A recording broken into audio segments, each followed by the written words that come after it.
Bonjour Patrick Pelloux, vous êtes Bonjour. le président de l'association des médecins urgentistes hospitaliers de France. On ne va pas faire le procès de l'hôpital parce qu'une enquête est en cours. Les services sont-ils vraiment débordés? Mais oui, enfin, il faudra combien de faits divers et à quel intervalle pour arriver à dire qu'on n'arrive plus à faire. Ça fait. Je vous pose cette question Patrick Pelloux parce que je vous connais depuis 20 ans et ça fait 20 ans que vous tenez le même discours. Et oui, mais ça, c'est ce qui prouve que j'ai une certaine patience.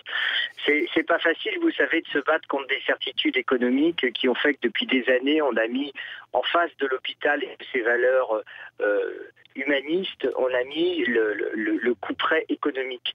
Donc, il faut savoir que sans arrêt, tous les hôpitaux, vous aviez 1350 à peu près maternités en France en 1974. Les économistes ont dit aux Françaises et aux Français, il faut faire des bébés. Formidable, la France baise, c'est génial, on a une natalité record en Europe. Parfait. Où est-ce qu'on fait les bébés? Dans les maternités. Ça a été les critères de qualité pour avoir vraiment un confort pour les femmes et pour les familles. Très bien. Mais il n'y a plus d'argent, Patrick Pelloux. Il n'y a plus d'argent. Et alors, vous avez donc une civilisation qui est au service de l'économie ou le contraire? C'est le contraire. Vous n'avez plus que 550 maternités en France. Nous avons la plus grande fécondité en Europe.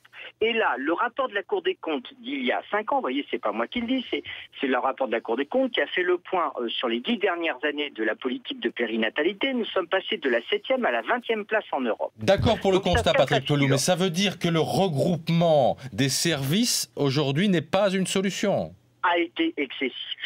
Parce que si, et je vous le souhaite, vous allez devenir papa... C'est fait depuis bien longtemps. Voilà. Et ben j'espère que vous avez eu de la chance de trouver une maternité qui accepte de vous recevoir très rapidement, parce qu'il y a beaucoup de personnes qui sont en liste d'attente. Et vous comprenez, avec l'élitisme qu'il y a eu, de dire on va faire des pôles d'excellence d'un côté, puis soi-disant des petites maternités de l'autre, eh bien il y a eu une espèce de sélection qui s'est faite.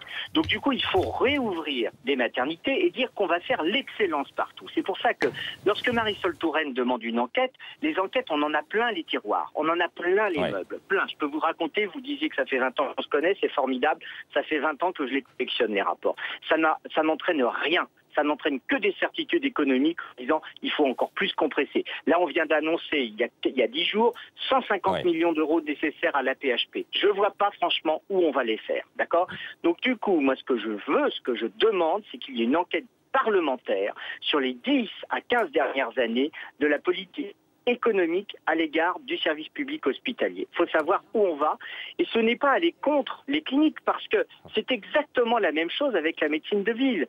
Alors, vous comprenez, à partir du moment où c'est des débats sur des médecines alternatives ou une certaine médecine de confort, on peut comprendre qu'on veuille faire des économies. Mais la maternité, effectivement, c'est difficile. Il n'y a pas que...